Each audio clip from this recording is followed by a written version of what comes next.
So today's topic is quantum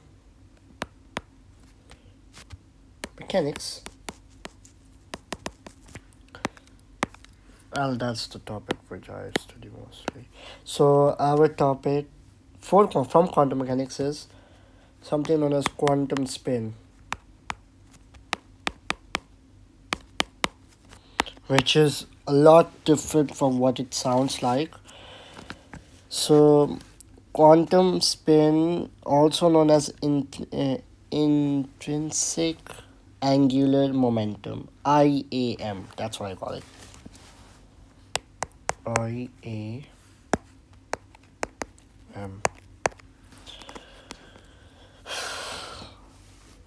The name quantum spin makes us believe it's spinning when it starts, because this involves a particle. So let me just go a little off of quantum mechanics and go into classical physics and mechanics. In classical mechanics,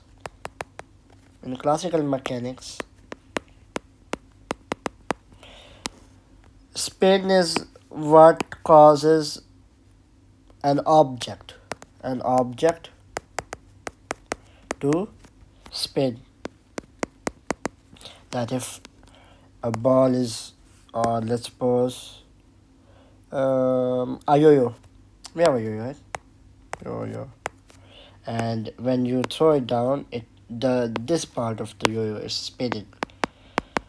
So it's spinning because of what happened to it, or what it is doing. So we can say what it is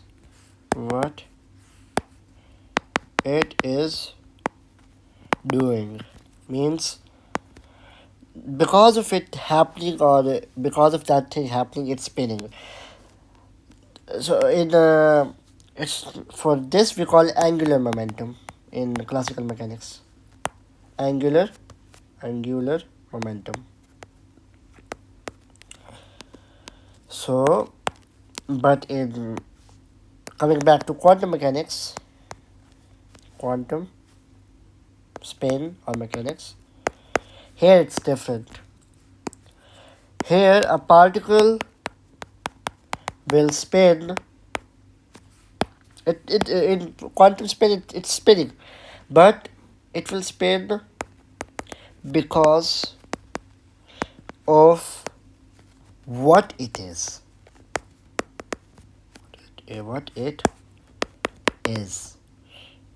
So the difference is that in classical mechanics or classical physics, it's spinning because of what it is doing. But in quantum spin, it's spinning because of what it is. The inner property of that material makes it spin, makes that object spin, and what we call that a quantum spin. So it's inner property. Inner property is what makes it spin. Then we talked about something known as IAM.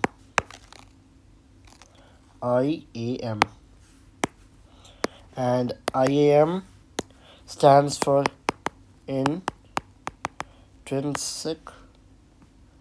intrinsic angular momentum.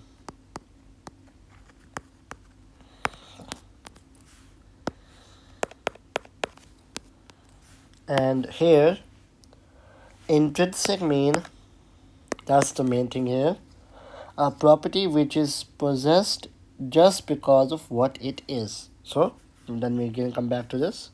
Let me just take it back up. What it is.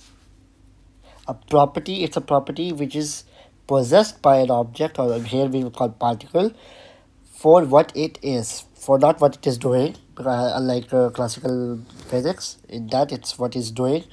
what it is doing in that space makes it spin.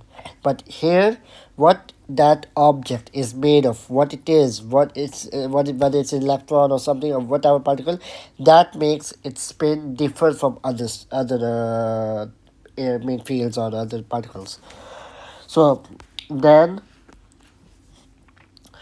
example of intrinsic is either there are many examples. Either it's mass, as we know that intrinsic is something possessed or property possessed of what it is, or what it is, it being a particle. So examples are mass, charge. We all know that particles have mass, but one particle doesn't have mass, which is photon. Photons are massless. Charge. We all know that electrons have charge. Then we have protons which have charge. Neutrons don't have because they're neutral. Then we have one more property, which is the topic itself, spin. So these three are the main intrinsic properties, examples of intrinsic. Then when we talk about electron is negative, right? Because it is an electron. So here we're talking about charge.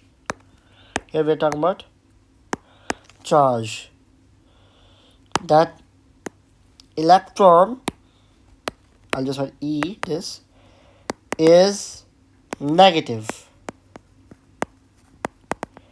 as it is an electron. Same goes for proton. It is positive because of it's a little different for proton because of its combination of quark. Because we all know that protons are made of quark. And it's two up quarks and one down quark. It's made of three in total, three quarks. Quarks are what atoms are made of: electron and proton. The amount of spin a particle has depends on on the particle itself. So amount of spin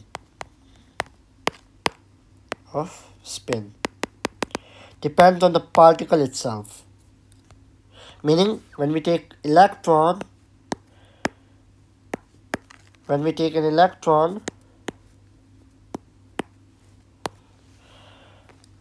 it has the amount of spin it has is because of what it is, whether it depends on that particle itself. And a electron has a particle of spin of half. It has a half spin. Okay, electron has half spin. Then when we talk about, there's something known as extrinsic property as well. When we talk about when we focus on the word in and intrinsic plus, this is, in means inner property, x mean the property which is because of what it is doing.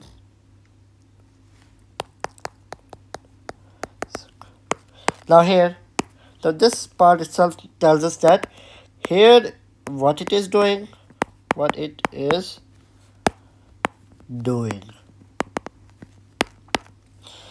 So then when we talk about angular momentum, and the examples of extrinsic are position, that when it moves it has certain position, and stays it has certain position.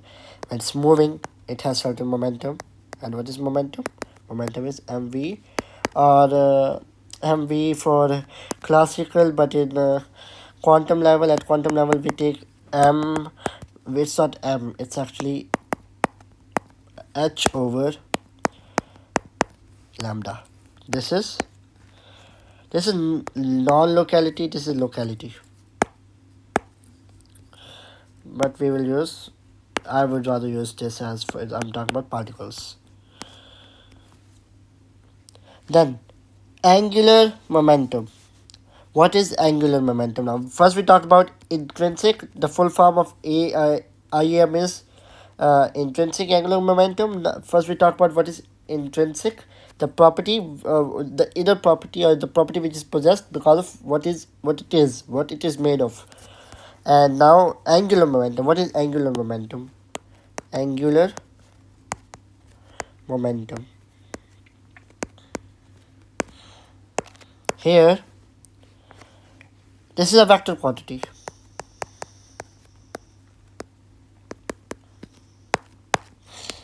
So, angular momentum, measure of the rotational moment or momentum of a body. Rotational. So, here the key point is rotational. Angular means rotational. Rotational is the key here. Of the measure of the rotational momentum of a body, and it's the equation is L with direction equal R direction dot P direction. So here let me describe what it is. This is a point particle. This is distance. This is linear momentum.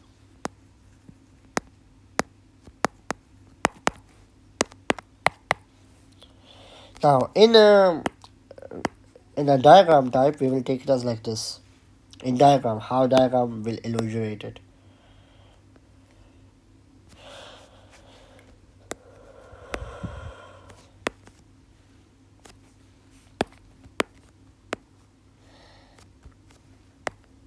This is the point particle. This is R. And here is our, what we call, well, let me choose a different line, color. This is the MV, momentum.